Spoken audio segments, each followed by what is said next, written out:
సత్యవాక్ పరిపాలకుడు కావలే అని కైకమ్మకు గట్టిగా చెప్పారు మహాప్రభు మందర. అది ఆవిడ చెప్పింది. సత్యవాక్ పరిపాలకుడు కావడం కోసమని శంబరాసుర సంహారం, ఆనాడు ఏదో యుద్ధం, వరాలు అంటూ మొత్తం తిప్పుకొచ్చారు మహాప్రభు. అలా తిప్పుకొచ్చి మొత్తం ఆవిడ యొక్క మేధాశక్తి వల్ల అవన్నీ తిప్పుకొచ్చి నవపంచ వర్షాన్ని దండకారణ్య భాసనం, నవపంచ 9 5 ఏ సంబ్రహ్మమైతే రామచంద్రమూర్తి యొక్క పట్టాభిషేకం కోసం ఏర్పాటు చేశారో ఈ సంబ్రహ్మంతోనే మా భరతుడికి పట్టాభిషేకం అని పాపం ఆవిడ కోరుకున్నారు. ఆ కారణం చేత ఇలా జరిగింది. ఇప్పుడు మాత్రం ఆవిడ ఏం జరిగిందంటే చాలా సంతోషం జరిగింది అంటుంది కైకమ్మ ఈ మందరతో. ఏమిటి ఆ సంతోషం? నా భర్త గారు సత్యవాక్ పరిపాలకుడు, సత్యవాక్ పరిపాలన కోసమనే ప్రాణత్యాగం చేశాడు. అది ధర్మశాస్త్రం. సత్యవాక్ కోసమే. కేవలం హరిశ్చంద్రుడు ఏదో మాట్లాడుకుని చివరికి వచ్చేవాడికి ఎలా జరిగిందని చెప్తుంటారు మన నాటకాలు. అలాగే నరసింహరాజు కూడా కేవలం సత్యం కోసం మాత్రమే, సత్యవాక్ పరిపాలకుడు కావడం కోసమే ఇలా శాస్త్ర ప్రకారంగా జరిగింది. చాలా సంతోషమే. సత్యవాక్ పరిపాలకుడు అయినాడు నా భర్త మొత్తం మీద. అబద్ధాల కోరు కాలేదు. ఎంతమంది మాట్లాడినా, నన్ను ఎంతమంది దూషించినా ఆయన మాత్రం మారలేదే అని చెప్పి తనకున్నటువంటి వస్తువులన్నీ ఇచ్చేసింది. ఆ ఇవ్వడానికి కారణం అప్పుడే ఆనాడే ఇచ్చింది కనుక. అంటే తన స్త్రీ కుటుంబంలో వాళ్ళకి మినహా బయట వారికి ఎవరికైనా ఆ పెట్టుకునేటువంటి నగలు కనుక ఇచ్చేస్తే ఆవిడికి వైధవ్యం వస్తుంది. ధర్మశాస్త్రం ఆవిడికి వైధవ్యం వస్తుందనేటువంటి కారణంగా ఆనాడే ఇచ్చింది కనుక ఈవిడికి వైధవ్యం ఆనాడే వచ్చింది. త్వరితంగా అర్జెంటుగా వచ్చేసింది మహాప్రభు. ఆ కారణం చేత మిగతా వస్తువులు కూడా ఇచ్చేసింది. ఇవన్నీ వస్తువులు తగిలించుకుని పాపం మందర ఆ ప్రాంతంలో అలా అలా సంచరిస్తున్నారు. ఆ దృశ్యమును చూచాడు శత్రుఘ్నుడు. అదొక్కటేనండి. అమాంతంగా జుట్టుచ్చుకుని లాక్కొచ్చేశాడు, ఈడ్చుకొచ్చాడు. అన్నయ్య ఇదే దుర్మార్గురాలు ఇక్కడి నుంచే బయలుదేరింది, దీని దగ్గరే అన్నారు. వెంటనే అన్నాడు భరతుడు, రే నాయన ఎందుకురా అక్కర్లేనటువంటి గొడవ పడతావురా? అలా సంహరిస్తే కేవలం నా తల్లితోనే మొదలుపెట్టాలరా, నా తల్లినే ముందుగా సంహరించవరే. కానీ రామచంద్రమూర్తికి మాత్రం అపకీర్తి వస్తుంది. రామచంద్రమూర్తి యొక్క తమ్ముళ్ళు కేవలం సత్యవాక్ పరిపాలకులు కారు, కేవలం అన్న మాట మాత్రం తప్పేవాళ్ళు. అంతేకాదు తల్లి తండ్రి అనే విచక్షణ కూడా వాళ్ళకి లేదు. ఇటువంటి అపఖ్యాతి మాత్రం మనకు వస్తుందిరా. ఈ అపఖ్యాతి మాత్రం నా వల్ల అన్నగారికి రావడానికి వీల్లేదు. ఆయన కోసం ఏదైనా తగినటువంటి సమర్థమైనటువంటి పని కావాలంటే చేస్తాను తప్ప ఇటువంటి దౌర్భాగ్యమైన పని మాత్రం మా అన్నగారికి నా వల్ల రాకూడదు. ఆ కారణం ఇది ఏమైనా సరేరా వదిలిపెట్టేరా. దాన్ని పట్టుకుంటే ఏముందిరా, దాన్ని చంపితే వస్తుందిరా మనకు, దాన్ని సంహరిస్తే మనకేం రాదు, పోనే వదిలిపెట్టేమన్నాడు అంతే. అలాగే అదే ధర్మం కోసం రామచంద్రమూర్తి కూడా వాళ్ళు లంకా యుద్ధకాండలో లంకా సామ్రాజ్యం నుంచి బయలుదేరి వస్తే వాళ్ళందరినీ పట్టుకుంటారు. లంక నుంచి వచ్చారు మన వాళ్ళంతా మామూలు శ్రేష్ఠులు. అలా పట్టుకుంటే ఒరే వదిలిపెట్టేరా అన్నాడు. అయ్యా వచ్చిన వాళ్ళందరినీ వదిలిపెడితే మనం ఎందుకు వచ్చామండి ఈ ఊళ్ళో? కేవలం లంక నుంచి వచ్చాడు అంటే వాడు సంహరించవలసిందే, వాడు మళ్ళీ వెళ్ళడానికి వెళ్ళదన్నారు. పోరా వీళ్ళని సంహరిస్తే ఏమొస్తుందిరా అన్నాడు రాముడు. వీళ్ళని సంహరిస్తే ఏమొస్తుందిరా, సంహరించవలసి వస్తే సరైనటువంటి వాడినే పట్టుకోవాలి తప్ప వీళ్ళతో ఏముందిరా, పోరా వదిలిపెట్టేరా. వెంటనే వీళ్ళంతా కూడా మహాప్రభు రావణ బ్రహ్మగారితో మహాప్రభు రక్షించారు. మహాప్రభు ఏవి రామచంద్రమూర్తి, ఏవి సత్యవాక్ పరిపాలకుడు అండి ఆ మహానుభావుడు అనుకుంటూ రామచంద్రమూర్తిని స్తోత్రం చేసుకుంటూ వెళ్ళేటప్పుడు మాత్రమే రావణాసుని యొక్క మనుషులు, వచ్చేటప్పటికి రామచంద్రమూర్తి మనుషులే వీళ్ళంతా. వచ్చేటప్పుడు మాత్రం మళ్ళీ తిరిగి వచ్చేటప్పటికి రామచంద్రమూర్తి మనుషులే, వచ్చి వెళ్ళేటప్పుడు మాత్రమే రావణాసుని మనుషులు వీళ్ళంతా. అలా ఎప్పటికప్పుడే బయలుదేరేటప్పుడు ఒక మాట, ఇప్పుడు వచ్చేప్పుడు మరొక మాట, అలా జరుగుతోంది కనుక ఆ ధర్మమును చూసి ఆశ్చర్యపోతాడు రావణాసుడు. కేవలం ఆనాటి నుంచి ఉంది ఆ కుటుంబంలో ఆ మాట, పెద్దవాళ్ళకి మన వల్ల మాత్రం అపక్షాతి రాకూడదు, అలా మానవుడు సంచరించవలే అనే ధర్మాన్ని రామాయణం నేర్పింది. అక్కడ పెద్దవాళ్ళని ఎప్పుడు కూడా పెద్దవాళ్ళుగానే ఉంచవలే. పెద్దవాళ్ళు చెప్పినటువంటి మాటలను ఏది గౌరవమైందో, ఏది సక్రమైనటువంటి మాట దాన్ని మాత్రమే మనం గౌరవించాలి. అక్రమైనటువంటి విషయాలు, అక్కర్లేని విషయాలు మాత్రం ఎప్పుడూ కూడా అవి ఇవి నెత్తిన పెట్టుకుని ఇవన్నీ కూడా పెద్దవాళ్ళకి మాత్రం అంటగట్టకూడదు. దీనివల్ల పెద్దవాళ్ళ యొక్క అపక్షాతి పెద్దవాళ్ళకి మాత్రం వచ్చేట్లుగా చేయకూడదు. రామచంద్రమూర్తి ఆ తమ్ముళ్ళు ఇటువంటి వాళ్ళు రా అని అనుకుంటారని కదా మహానుభావుడు. మరి అందుకనే నేనంతా ధర్మశాస్త్రం ఎందుకు ఆచరించాను అంటే కేవలం నా కోసం కాదురా, నాకుండే కీర్తో అపకీర్తో నాకే ఉంటాయి, ఎవడో వాడికే ఉంటాయి మహాప్రభు. కానీ వీడి వల్ల మాత్రమే కుటుంబానికి వస్తాయి కనుక ఆ వీడి వల్ల వచ్చాయి అనేటువంటి అవక్షాత మాత్రం రాకూడదు నాకన్నాడు. కేవలం రాముడి వల్ల మాత్రం రాకూడదు అనే భావన చేత రాముడి తమ్ముళ్ళు కూడా సత్యవాక్ పరిపాలకులు అవుతారు అనే భావన చేత అందుకోసం మిమ్మల్ని చాలా జాగ్రత్తగా చూడడం కోసమని నేను సంస్థమైనటువంటి యాగములు, కార్యములు, కృత్యములు ఇవన్నీ కూడా నడిపిస్తున్నాను తప్ప నా కోసం కాదురా అన్నాడు రామచంద్రమూర్తి. లక్ష్మణస్వామి కోసమని, భరతుడి కోసమని, శత్రుఘ్నుడి కోసమని, వాళ్ళ కోసమే ఆచరిస్తున్నాడంటే వాళ్ళకి ఆదర్శప్రాయంగా బ్రతుకుతున్నాడు. ఆదర్శమూర్తి వలే బ్రతుకుతున్నాడు కానీ ఆదర్శమూర్తి కాకుండా మాత్రం బతకడం లేదు. ఆదర్శమూర్తిగా బతకవలే పెద్దవాడు అనే ధర్మాన్ని మహానుభావుడు రామచంద్రమూర్తి జ్ఞాపకం చేస్తారు. ఆ కారణం చేత కేవలం ఆవిడ్ని మాత్రం అలా పట్టుకొచ్చాడు కనుక శ్రే విడిచిపెట్టేరా, దీంతో మనకేం పనిరా అన్నాడు. శ్రే విడిచిపెట్టేశాడు, దాన్ని అలా ఈడ్చి ఒక తోపు తోసేశాడు అవతలకి. వెంటనే అది బయలుదేరి సరాసరి కైకమ్మ దగ్గరికి వెళ్ళిపోయిందమ్మా. ఏం గొప్పవాడమ్మా నీ కుమారుడు, చాలా సమస్తమైనటువంటి ధర్మశాస్త్రంలో తెలిసినటువంటి మహానుభావుడమ్మా, లోకజ్ఞుడు. ఆ కారణం చేత నన్ను వదిలిపెట్టేశాడు తప్పు, లేకపోతే ఈ పాడికి నా పని అయిపోయేది. ఈ పాడికి ఎప్పుడో నా పని అయిపోయేదమ్మా. కేవలం రామచంద్రమూర్తి గారి అనుగ్రహం చేత నీ కొడుకు కూడా చక్కని ధర్మ సంస్కారం గలవాడమ్మా మహానుభావుడు. అటువంటి ధర్మ సంస్కారం వంటి మహానుభావునికి దయ వల్ల ఈవేళ బతికాను తప్ప, లేకపోతే అమ్మా నీ నగలొక్కలది ఏమొక్కలది కానీ బాబు నా కొంపనైపోతాను అన్నారు. కేవలం అది ఆ భరతుని యొక్క మహానుభావుడు యొక్క బాబు మంచి విశ్లేషిస్తుంది స్వామి. ఇతరమైనటువంటి కారణాల వల్ల కేకైరాజు గారు పెట్టుకున్న మనిషి ఆ మందర. కేకైరాజు గారు పెట్టి మహారాజు గారు నిర్ణయించే మనిషి కాదు, కేకైరాజు గారు మనిషిది. ఆ ఎప్పుడూ కూడా కేకైరాజు గారు పురుషంగా అదే మాట్లాడుతూ ఉంటుంది, ఆ ధర్మములనే ఆచరిస్తుంది తప్ప ఇతరమైనటువంటి ధర్మములు మాత్రం ఎప్పుడో కూడా ఆచరించదు ఆవిడ. సరే అది వదిలిపెట్టేశారు. సరే అది నగలన్నీ ఇచ్చేసి మళ్ళీ కేకై దేశానికి వెళ్ళిపోయింది. అది అమ్మయ్య, దాని పాత్ర మాత్రం పూర్తి అయిపోయింది. ఎక్కడ ఇక అనంతరమందు ఆ క్షితి దగ్గర ప్రవేశించాడు. ఎవరు? భరతుడు. ఆ క్షితి దగ్గర కూర్చున్నారు. నాన్న రామచంద్రమూర్తి గారు మాత్రమే వనవనకు వెళ్ళిపోయినాడా లక్ష్మణ సమేతుడై మహానుభావుడు. మహారాజు గారు దివంగత, నువ్వు మాత్రమే స్వర్గలోకానికి చేరిపోయినావా నాన్న? మమ్మల్ని అందరినీ విడిచిపెట్టేశావా? రామచంద్రమూర్తిని వదిలిపెట్టేశావు, అలాగే జానకిని వదిలిపెట్టేశావు, లక్ష్మణస్వామిని వదిలేశావు, నన్ను వదిలేశావు, అందరినీ వదిలేశావు. నువ్వు మాత్రం నీ లోకానికి వెళ్ళిపోయినావు నాన్న. కేవలం ఈ బాధ్యత అంతా, ఈ భారం అంతా ఎవరిది? ఎవరు భరిస్తారు? ఎవరు భరిస్తారని అలా వదిలేశావు నాన్న అన్నాడు. ఎవరు భరిస్తామని? మరణించిన వారు మరణిస్తూనే ఉంటారు. మరణించిన తర్వాత వారికే బాధ. చస్తే వదిలిపోతుంది పేడంటాడు. చస్తే పేడ వదిలిపోదు మహాప్రభో, చుట్టుకుంటుంది.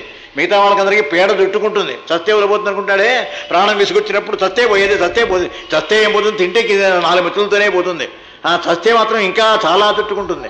ఆ కారణం చేత అటువంటి బాధ్యత యావత్తు మరి ఎవడి మీద వదిలిపెట్టినట్టు నాన్న? ఎవడి మీద వదిలిపెట్టేశావు ఇవాళ? కేవలం నా మీద. నేను ఎందుకు పనికిరాని వాడిని, ఉట్టి దౌర్భాగ్యుణ్ణి, ఏమీ తెలియని వాడిని నేను. ఆ కారణం చేత నా మీద వదిలిపెట్టేస్తావా ఈ రాజ్యం అంతా?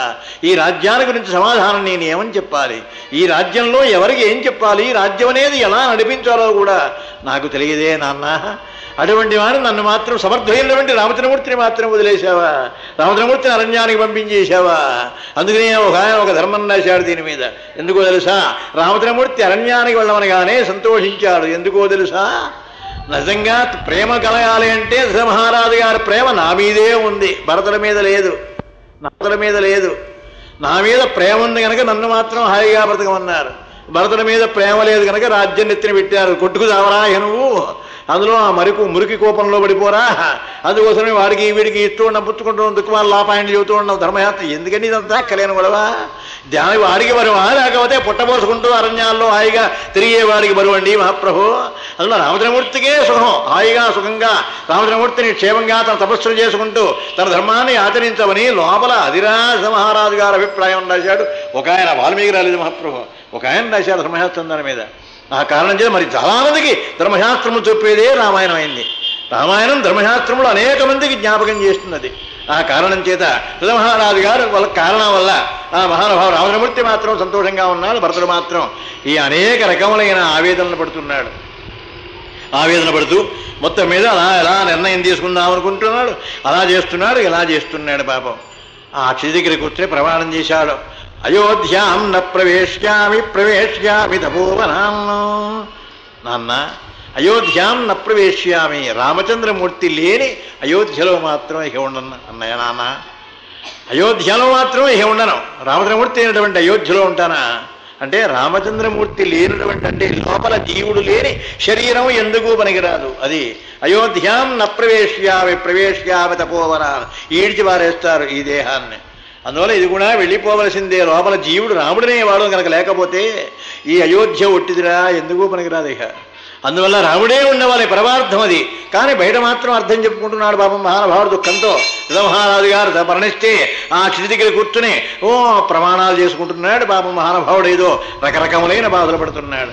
ఆ బాధలలో చెప్పుకొచ్చాడు, నాన్న అయోధ్యాం న ప్రవేశ్యామి తపోవనాలను, అయోధ్యలో మాత్రం ఉండను నాన్న.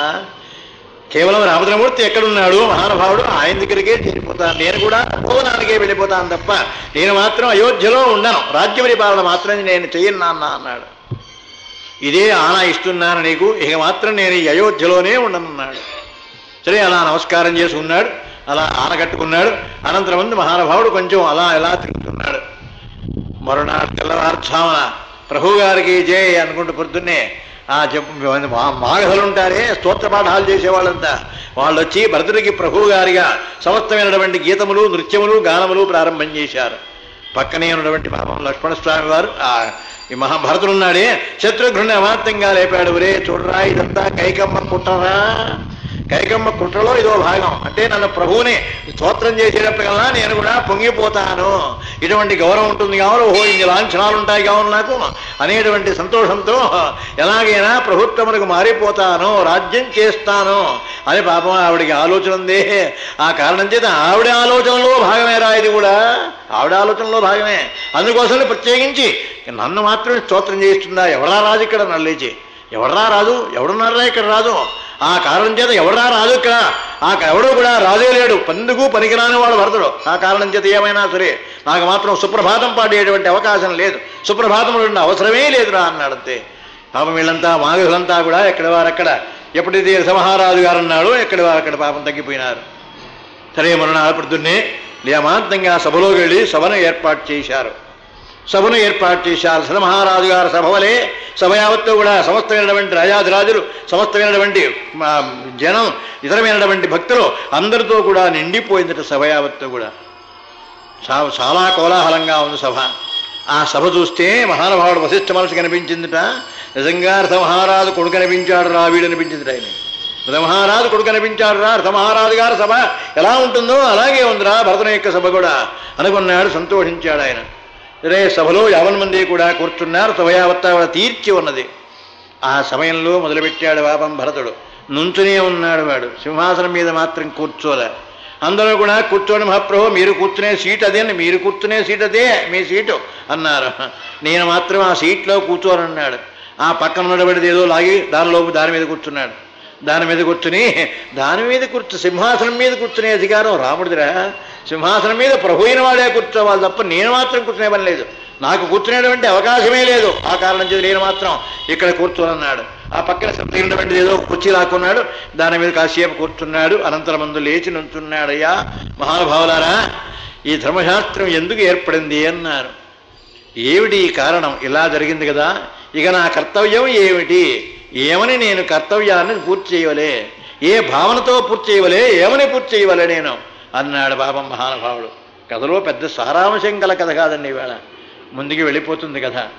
ఆ కారణం చేత కేవలం వాడు చెప్పిన మాటలే చెబుతున్నాను తప్ప అంతకు మించి కొత్తగా ధర్మములు మాత్రం లేవు.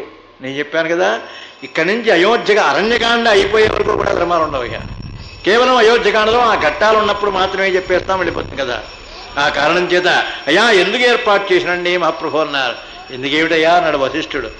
ఎందుకేమిటి, మీ అన్నగారు రాజ్యం అంతా పరిత్యజించి ఆయన మాత్రమే అరణ్యాల్లో ఉంటారని రాజ్యం యావత్తు కూడా నిన్నే పరిపాలన చేయమని చెప్పి వెళ్ళిపోయినారా. మీ అన్నయ్య మాట ప్రకారం రాజ్యమును పుచ్చుకోవలసిందే, నువ్వు పట్టాభిషిక్తుడు కావలసిందే, దేశం అరాజకం కాకుండా ఉండాలి అంటే భరతుడు మాత్రం నీ బాధ్యత కూడా ఇదే కనుక దేశం అరాజకం కాకుండా, అరాజకం అంటే ఇలా ఉంటుంది ఇలా ఉంటుందని నిన్న చెప్పుకున్నాం కదా. ఆ కారణం చేత అరాజకం కాకుండా ఉండాలి అంటే మాత్రం నువ్వు వెంటనే పట్టాభిషేకం పొందవలే, రాజ్య పరిపాలన చేయవలే, ఎవరు ఎలా ఉండాలో జాగ్రత్తగా నడిపించవలే, ధర్మశాస్త్రీత్యా అన్నారు. అయ్యా నమస్కారం, నా వల్ల మాత్రం కాదు, అయినా మీరు చెప్పేటువంటి మాటలో ఎంతవరకు ధర్మం ఉందో ఒక్కసారి నాకు తోచిన విషయం నేను చెబుతాను సుమా మహాప్రభు, జాగ్రత్తగా వినండి అన్నారు. రామచంద్రమూర్తి రాజ్యమునంతా పరిత్యజించాడు, భరతుడికి ఇచ్చేయండి అని చెప్పాడు. అసలు రామచంద్రమూర్తికి రాజ్యం ఇస్తేగా, రామచంద్రమూర్తికి రాజ్యం ఇస్తే కదా. అందుకనే కృష్ణరాయభారం మీద ఒక ధర్మశాస్త్రం రాశారు, శ్రీకృష్ణరాయభారం అని. ఏదో మన వాళ్ళంతా చెబుతుంటారే, కృష్ణ భగవానుడు బయలుదేరి వెళ్ళాడు, ఏదో వాళ్ళతో చెప్పేది గొడవలైనది అది. కానీ దానిలో ధర్మం ఏం చెప్పాడంటే ఆయన, దుర్యోధనుడికి పట్టాభిషేకం చేయలేదు ఎవరు కూడా. ఆ కారణం చేత రాజ్యం అంతా నాదేనని వీడంటున్నాడు కానీ, ఆక్రమించి రాజ్యం అంతా నాదంటున్నాడు కానీ, ఇన్ని ఊళ్ళు నీకు పట్టాభిషేకం చేశామని ఏమైనా ఉందా?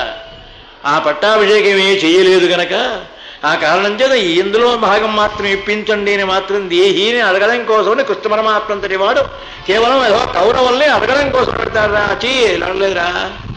మరాన వాళ్ళు ఇంత ప్రతాపం గల వాళ్ళు, వాళ్ళ ప్రతాపం చూపిస్తే నువ్వు మాత్రం బతకవురా అని చెప్పడానికి వెళ్ళాడు. నువ్వు ఆక్రమించిన దానిలో కొంతసేపు కొత్త వచ్చే చాలా ఆక్రమించావు కనుక రాజా అధిరాజులు అంటున్నావు, మీసాలు టేస్తున్నావు, అందుకోసం ఆక్రమించావు కనుక ఆక్రమించిన దానిలో కాస్త పాండవులకు కూడా ఇచ్చేస్తే తగు లేకుండా సరిపోతుంది.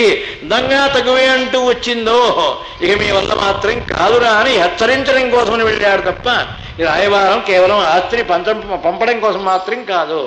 ఆస్తిని పంచడం కోసం వెళ్ళాడు ఆ మహానుభావుడు కృష్ణ భగవానుడు. ధర్మశాస్త్రం కాదయ్యా అన్నాడు ఒక ఆయన. దాని మీద ధర్మం నాశాడైన. ఆ కారణం చేత మహాప్రభు రామచంద్రమూర్తి రాజ్యమును పరిత్కరించాడా?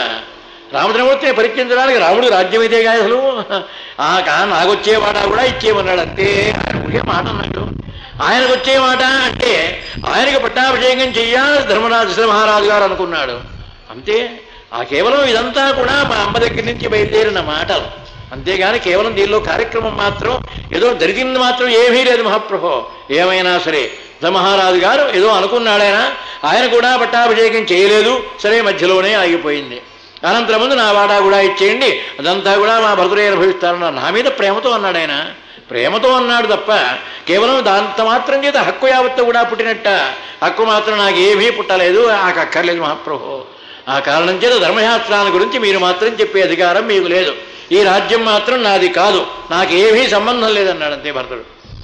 ఆ మాటనగానే వశిష్ఠ మహర్షి గారు అన్నాడు, ఏమయ్యా భరత, ధర్మశాస్త్రం బాగా చెప్తున్నావేను కూడా, ధర్మశాస్త్రాలు బాగా చెబుతున్నావు, అయినా రాముడిది కాదంటున్నావు కదా, రాముడు పరిత్యజించిన దానికి అర్థం ఏమిటో చెప్తావా నాకు?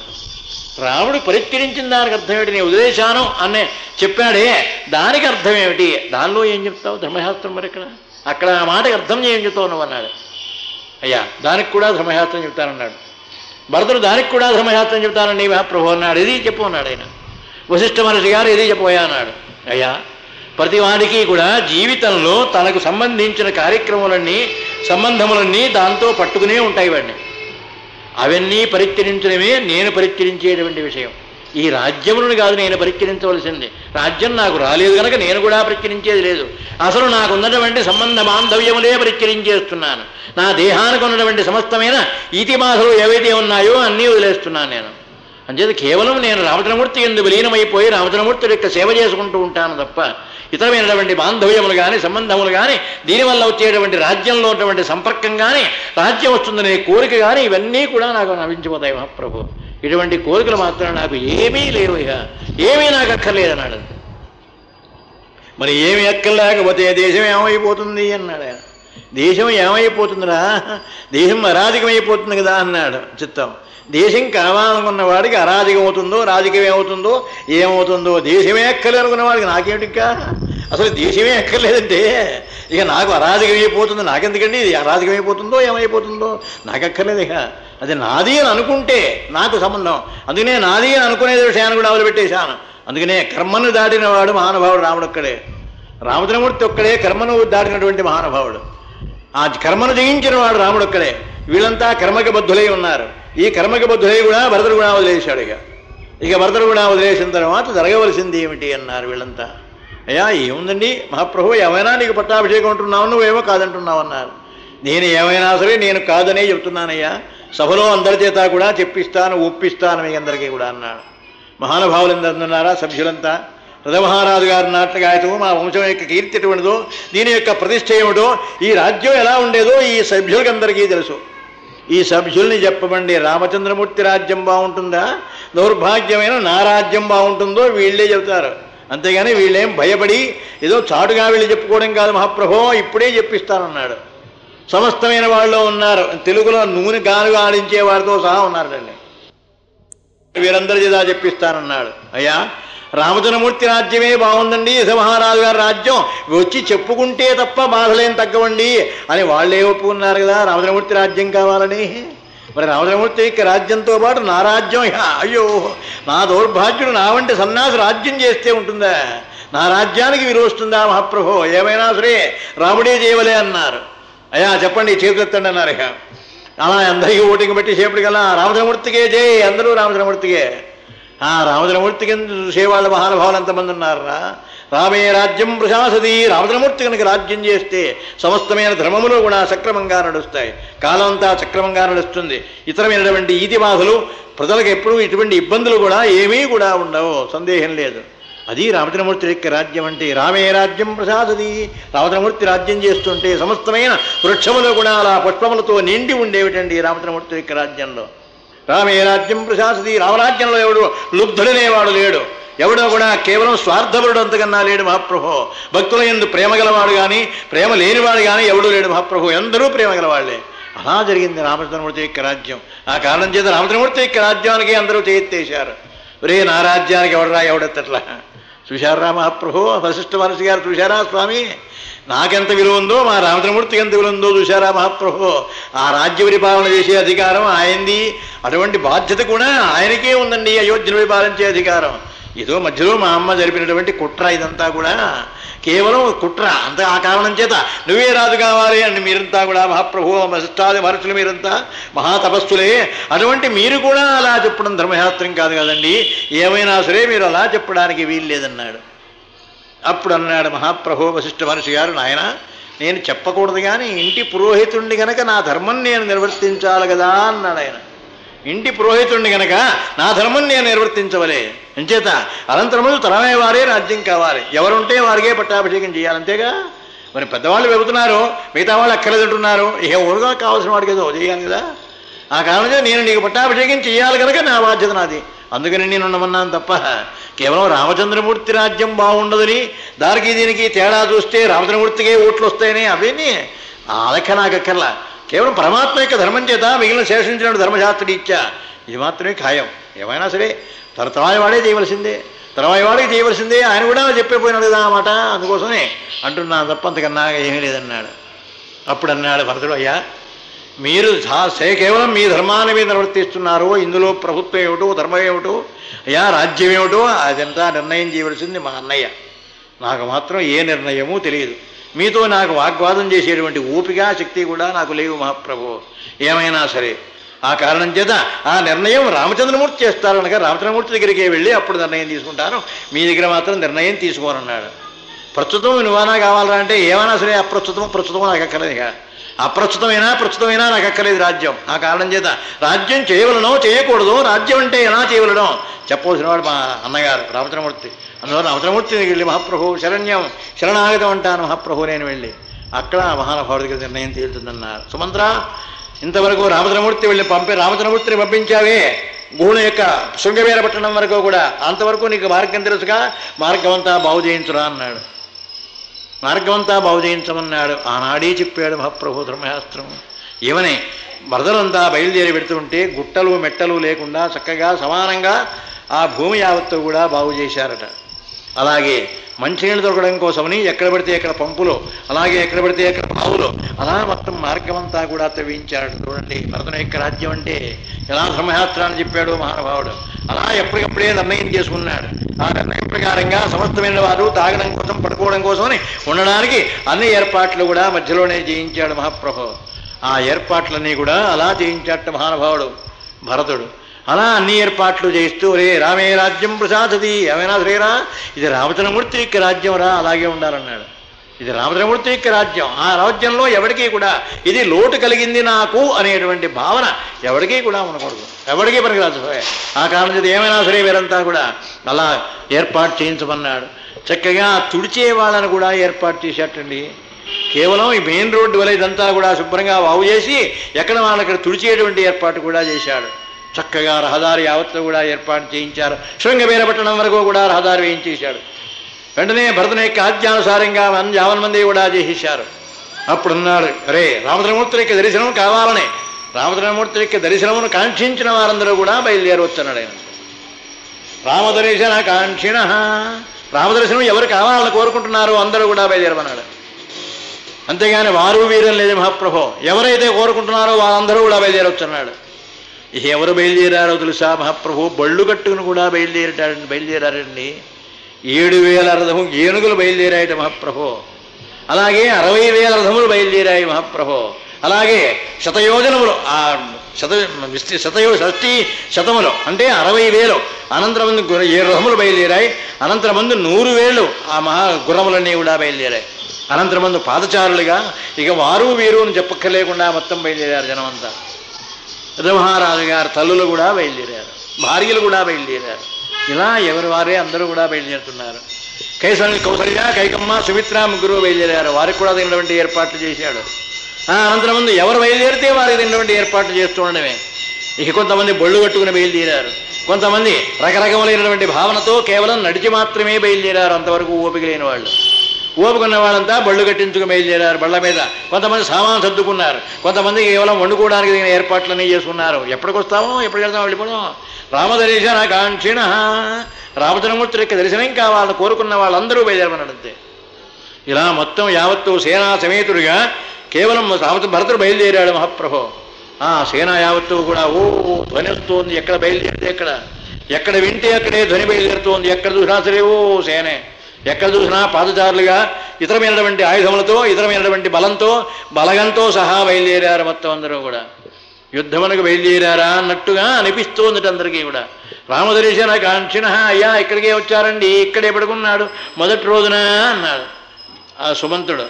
వెంటనే ఆ ఇసుకంతా తీసుకున్నాడు, పాపం నెత్తి మీద పోసుకున్నాడు, ఒళ్ళంతా పోసుకున్నాడు. నువ్వు ఎంత పవిత్రమైన దానివే, నీకు మాత్రమే రామచంద్రమూర్తి యొక్క సేవా భాగ్యం నీకు కలిగింది, రామచంద్రమూర్తికి అనుగ్రహించేటువంటి భాగ్యం నీకు తప్ప నాకు లేదు కదా అన్నాడు. ఆ మట్టంతా పాపం రాసుకున్నాడు.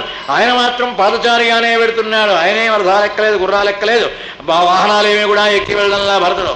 కేవలం నేను పాదచారిగానే బయలుదేరాడు. వీళ్ళంతా బయలుదేరారు మహాప్రభు. తల్లులు మాత్రం అలా బయలుదేరారు. అనంతరం మందిని వీడు కూడా బయలుదేరి పెడుతున్నాడు. ఆ గుహుడి దగ్గర వరకు వెళ్ళారు మహాప్రభు. వీడి ప్రయాణం గుహుడి వరకు కూడా వెళ్ళారు. ఆ వెంటనే మహానుభావుడు గుహుడికి ఆ సేవకులు వెళ్ళి చెప్పారు, అయ్యా మహాప్రభు, ఆ రామచంద్రమూర్తి గారికి తమ్ముడున్నాడే భరతుడు, వాడు మాత్రం సేనా సమేతుడి యుద్ధమునకు బయలుదేరినట్టుగా ఉంటుంది. రామచంద్రమూర్తి ఏకాకిగా ఉన్నాడు కదా అనే భావన చేత బయలుదేరి ఉంటాడు వీడు. లేకపోతే వీడికి గుర్రాలు, ఏనుగులు ఇవన్నీ ఎందుకండి? అలా మొత్తం వాళ్ళ భాగంతో కూడా సహా బయలుదేరాడు మహాప్రభు అన్నాడు. నాకు బంధువుడు, మిత్రుడు, అలాగే భక్తుడు, అలాగే ప్రభు అన్నీ బట్టి మా రామచంద్రమూర్తికి అపకారం జరుగుతుంది నేను అనుకుంటాను. 500 పడవలన్నీ కూడా ఏర్పాటు చేయించండి. గంగ దాటద్దు, గంగ దాటితేగా వెళ్ళేది వీడు భరతుడు. 500 పడవలన్నీ కూడా ఏర్పాటు చేయించండి. ఈ పడవల మీద ఒక్కొక్క పడవ మీద 1000 మందిని ఎక్కించేయండి. 1000 మందిని ఎక్కించేయండి. అనంతరం ముందు అలా మెల్లిగా తీసుకెళ్ళి మధ్యలో ముంచేయండి అన్నది. వీడుతాడా? రామచంద్రమూర్తి వెళ్ళి యుద్ధం చేస్తాడు వీడు. రామచంద్రమూర్తితో పోటీ పడి ఎడుతున్నాడా? రామచంద్రమూర్తికి ఓడిపోవడం కోసమని రామచంద్రమూర్తికి ఏం లేదు కదా అని వీడు బయలుదేరుతున్నాడా? ఏమైనా సరే వీడికి మాత్రం అదే రా శిక్ష అన్నాడు. నేనేం కదలక్కలా ఇక్కడే ఉంటాను రానంతే. గూడు ఏర్పాటు చేయించేశాడు. సరే ఆ ప్రకారంగా 500 పడవలు పట్టుకొచ్చేస్తున్నారు వీళ్ళు. కూర్చొని ఎక్కండి, ఎక్కండి పడవకి ఏదో కొంతమంది ఎక్కాలి తప్ప ఎక్కువ 1000 మంది ఎక్కితే ఉంటుంది. ఆ పడవ అంతా మధ్యలో కలగానే మరిగిపోతుంది. అలా ఏర్పాటు చేయించాడు. వీళ్ళెళ్తారా రామచంద్రమూర్తికి వెళ్ళడానికి వీల్లేదు కానీ అన్నది. సరే అంతలో ప్రభావ కేవలం అక్కడ సేనాపతి ఉన్నాడే, ఆ సేనాపతి మాత్రం దృశ్యమంతా చూచి వాడు మాత్రం ఏడుస్తూ బ్రతికొచ్చాడు గుహుడి దగ్గరికి. అయ్యా మహాప్రభు, ఒక చిన్న మాట అండి,